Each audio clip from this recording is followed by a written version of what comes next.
Technical analysis ఫ్రీగా నేర్చుకోవాలా? అప్టాక్స్ తో మా ఉచిత లైవ్ వెబినార్లలో చేరండి. ఆల్గో ట్రేడింగ్ కేవలం ₹10 బ్రోకరేజీ అందుబాటులో ఉంది. ఇప్పుడే అకౌంట్ ఓపెన్ చేయండి.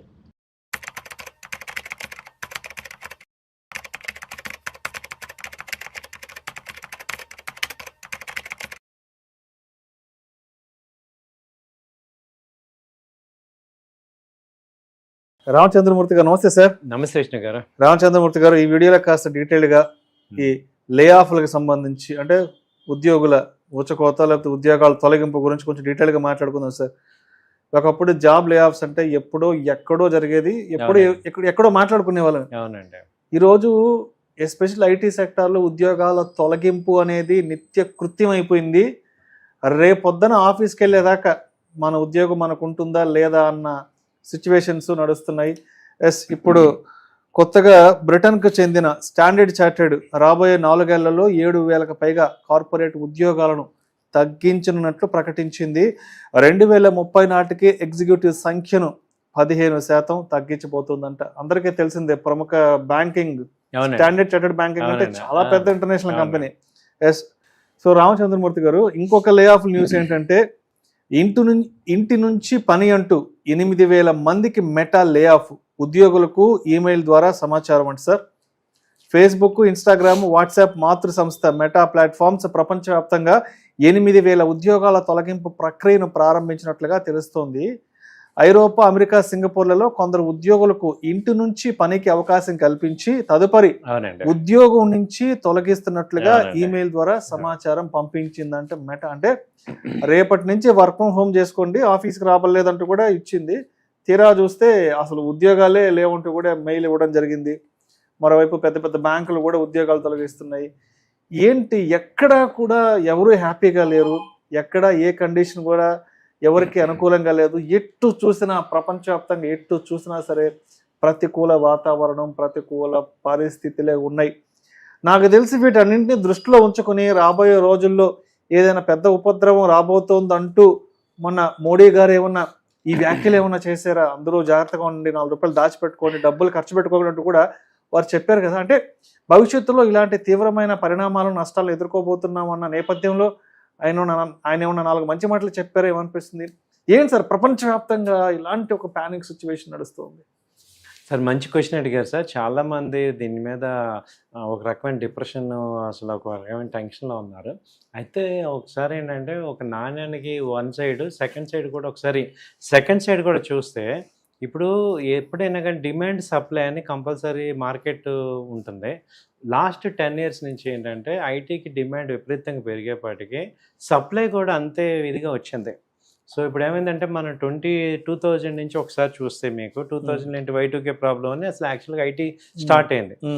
ఇప్పుడు అప్పటి వరకు ఇంజనీరింగ్ అనేది చాలా డ్రీమ్, అందరికీ తక్కువ సీట్లు ఉండే ఇంజనీరింగ్ ఇప్పుడు ఏమైందంటే విపరీతమైన కాలేజెస్ వచ్చాయి ఆల్ ఓవర్ ఇండియా.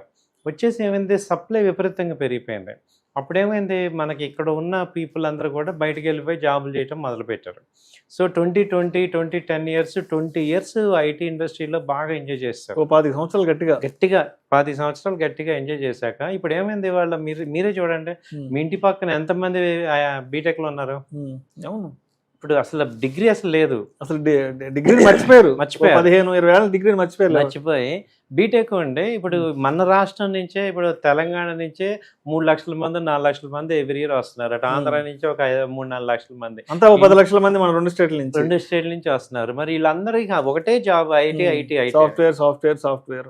సో ఇప్పుడు ఏమవుతుందంటే, ఇక్కడ ఏమైంది, ఈ జాబులు తొలగించిన వాళ్ళు కూడా మీరు అబ్జర్వ్ చేస్తే, ఇప్పుడు కంపెనీ పాయింట్ ఆఫ్ వ్యూలో ఒకసారి చూడండి.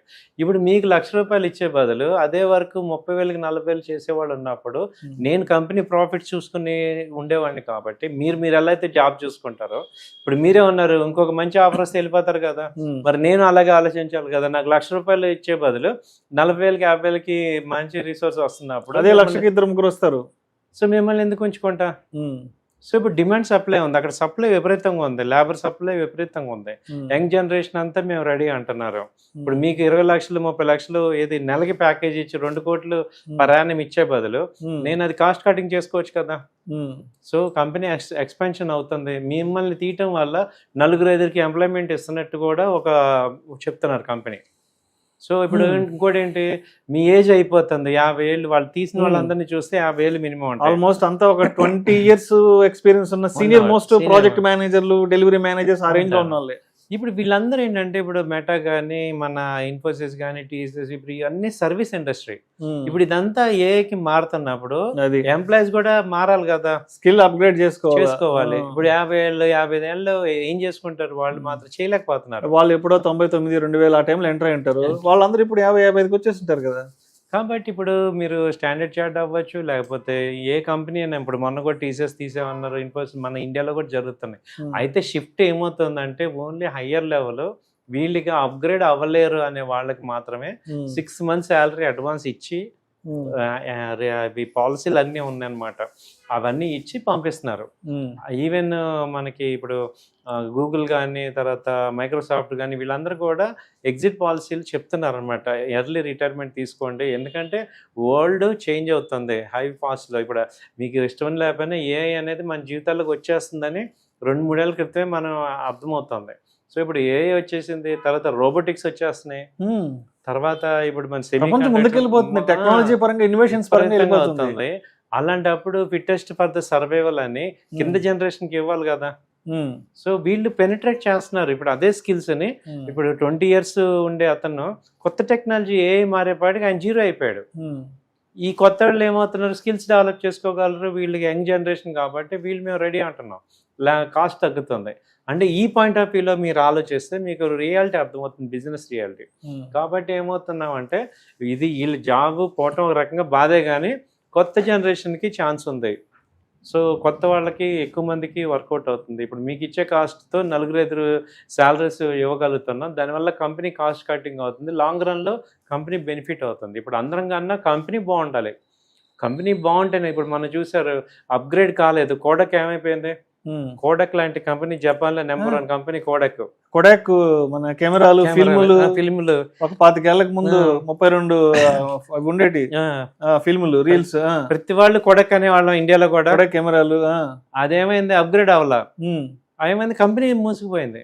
కంపెనీ మన కళ్ళ ముందు చూసి 15-16 ఏళ్ల ముందు వరకు నోకియా ఎంత బ్రాండ్ అనుకున్నా, అబౌట్ బ్రాండ్ ఇలాగే ఓల్డ్ పీపుల్ ని ఉంచుకొని న్యూ థాట్స్ ఇంప్లిమెంట్ చేయక, న్యూ పర్సన్స్ తీసుకోపోవడం వల్ల ఏమవుతుందంటే, కొత్త పీపుల్ తీసుకోవడం వల్ల ఫ్రెష్ థాట్స్ వస్తాయి. ఈ పాత పీపుల్ వాళ్ళు ఏమవుతుంది, అవే థాట్స్ కంటిన్యూ అవుతుంటాయి, వాళ్ళు ఏమో చేంజ్ అవరు, వాళ్ళ కంపెనీని కూడా బ్రాడ్గా చేయరు. ఈ కంపెనీ బదులు ఇప్పుడు మిమ్మల్ని ఉంచుకోవడం వల్ల కంపెనీ గ్రోత్ కాకపోతే ఇంకేమవుతుంది, కంపెనీ బాగుంటేనే కదా అందరు బాగుండేది.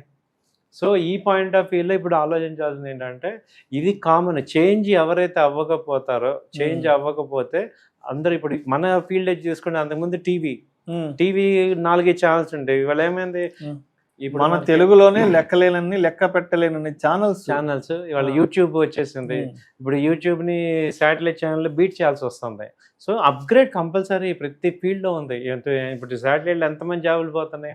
సో అలాగే యూట్యూబ్ ఛానల్స్, ఇవన్నీ ఏంటంటే న్యూ జనరేషన్ ఉంది, చాలా న్యూ చేంజెస్ వస్తున్నాయి.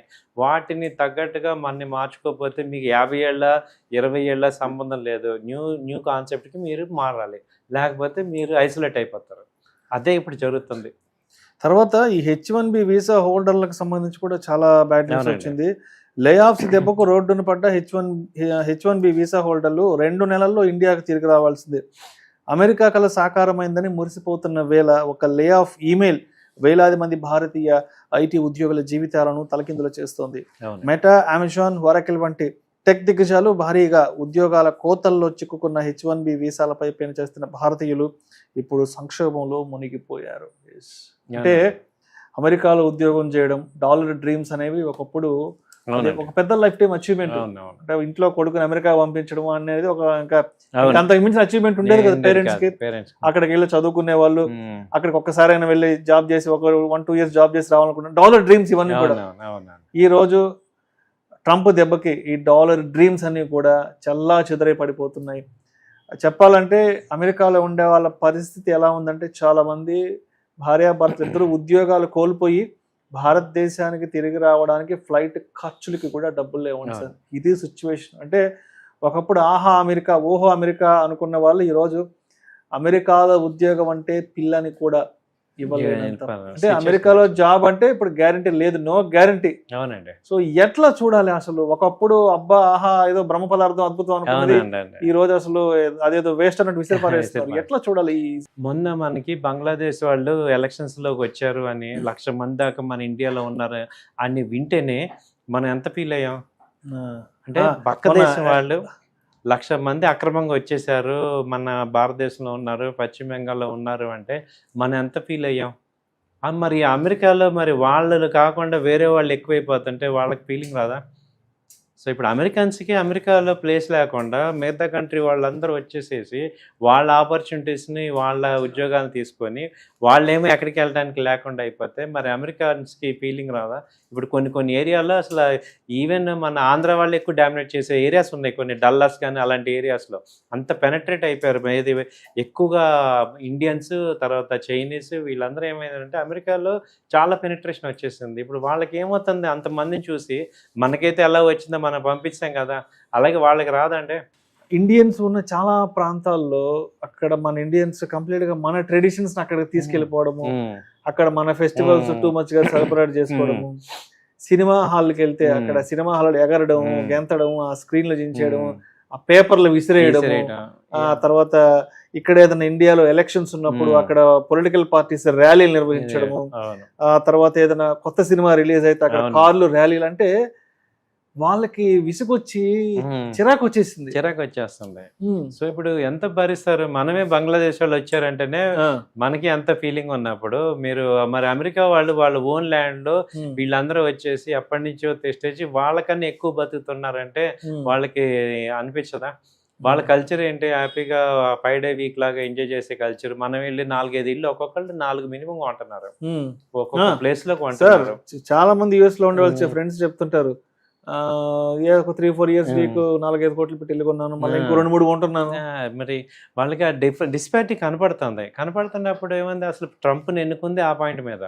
యాక్చువల్గా మాకు అమెరికా గ్రేట్ అగైన్ అంతే, మాకు కావాలి, మాకు వాళ్ళ జీవితాలు స్పాయిల్ అయిపోతున్నాయి కాబట్టి ఏంటంటే ట్రంప్ డెఫినెట్ గా ఇప్పుడు మనల్ని పంపించలేదా, బీజేపీ వాళ్ళు రాంగ్ అని ఏం చేశారు, ర్యాలీ అందరినీ పంపించట్లేదా, రోహింగ్యాలని బంగ్లాదేశ్ మొత్తం తరిమేశారు. మరి మీరు మాత్రం ఎందుకు ఉండాలి అక్కడ అమెరికాలో? మీరెవరు, మనం ఎవరు అసలు? కాబట్టి ఏంటి, అందులో మించి ఇప్పుడు ఐఐటీలో చదువుకొని ఇక్కడ డబ్బులు ఖర్చు పెట్టి ఇక్కడ చేసి క్రీమ్ అంతా అటు వెళ్ళిపోయి ఉద్యోగం మాత్రం బయట దేశంలోకి వెళ్తే మరి ఎంతవరకు ఇండియాకి బెనిఫిట్ ఉంది? కొంచెం కూడా అంటే ఇదేమవుతుందంటే ఒక రకంగా బెనిఫిటే మనకి. ఎదుటోడు మనకు ఉండాలి, యాక్చువల్గా మనం ఈ కంట్రీలో ఉన్నాము, మన ఈ కంట్రీని బాగు చేసుకోవాలని చెప్పేసి మనం ఉండాలి. కానీ ఇప్పుడు అటు వెళ్ళిపోవటం ఓకే, మనీ ఇప్పుడు డెమోక్రటిక్ కంట్రీ కాబట్టి ఎటైనా వెళ్ళొచ్చు. బట్ ఇదేంటంటే వాళ్ళ యొక్క పాయింట్ ఆఫ్ వ్యూలో చూస్తే వాళ్ళు చేసేది కరెక్టే అనిపిస్తుంది. ఇప్పుడు మనం ఆల్రెడీ ఇటు పక్కన చేస్తున్నాము, అటేమో మన ఆపేస్తున్నారు అంటున్నాం. అంటే కాయిన్కి రెండో సైడ్. ఒక సైడు మీరు అన్నట్టు అరే వాళ్ళు వెళ్ళారు, సెటిల్ అయిపోయారు, ఇప్పుడు ఇక్కడ ఎడ్యుకేషన్ లోన్లు తీసుకొని అప్పులు చేసి అక్కడికి వెళ్ళి ఏదో సంపాదిద్దామని వాళ్ళందరూ ఇప్పుడు ఇబ్బంది పడుతున్నారు. H1B వీసాలు కానీ ఇప్పుడు ఎడ్యుకేషన్ లోను ఇవన్నీ చాలా ఉన్నాయి. అయితే ఏంటంటే ఇప్పుడు ఎవ్రీడే ప్రతిదీ ప్రపంచం ఇప్పుడు 25 ఏళ్ళ నుంచి మన అమెరికా మీద అటాక్ చేసాం, మళ్ళీ వాళ్ళు ఎక్కువైపోయాం పాపులేషన్. కాకపోతే ఏమవుతుందంటే వాళ్ళు రివర్స్ అవుతారు. ఇప్పుడు జరుగుతుంది, ఇప్పుడు కంపల్సరీ కొంత ప్రజలు రావాల్సింది అన్నకి, ఎందుకంటే వాళ్ళకి అవసరమైనంత వరకు అలౌ చేశారు, ఎక్సెస్ అయిపోతే ఏం చేస్తున్నారు, ఇప్పుడు పంపించేస్తారు. సో ఆ సిచ్యుయేషన్స్ అన్ని జరుగుతున్నాయి. సో ఏదైనా మనం వేరే కంట్రీలో ఉన్నప్పుడు మన సొంత ఊరే కదా, ఎప్పుడైనా అక్కడ మనకి ఫుట్ ఫోల్స్ ఉంటాయి. ఈవెన్ మన హైదరాబాద్ లో కూడా మొన్నటిదాకా ఏమైంది, తెలంగాణ మూవ్మెంట్ వచ్చినప్పుడు ఆంధ్ర వాళ్ళు వెళ్ళిపోవాలి, గట్టిగా వచ్చింటే వెళ్ళిపోవాల్సి వచ్చేది. అవును. సో ఇప్పుడు మనం కాదు ఈ ప్లేస్, ఎంతకాలం మంది అంటాం. సో అలా ఉంటది ఎక్కడైనా కానీ. సో యాక్సెస్ ఉన్నట్టు బెనిఫిట్ ఉన్నంత వరకు ఎవరైనా ఉంచుకుంటారు. లేదు వాళ్ళ రైట్స్ కనుక ఇబ్బంది అవుతున్నాయన్నప్పుడు యాజిటేషన్స్ వస్తాయి. ఆటోమేటిక్ గవర్నమెంట్ ఏం చేయాలి, ప్రజల పక్షాన ఉండాల్సిందే కదా. సో అలా జరుగుతున్నాయి ఇప్పుడు ప్రెసెంట్. చూడాలి ఏం జరుగుతుందో ఫైనల్ గా, ఎందుకంటే ఓవర్ ఎక్సెస్ అయిపోయారు మన. Right sir, right. Thank you sir, thank you so much. Thank you.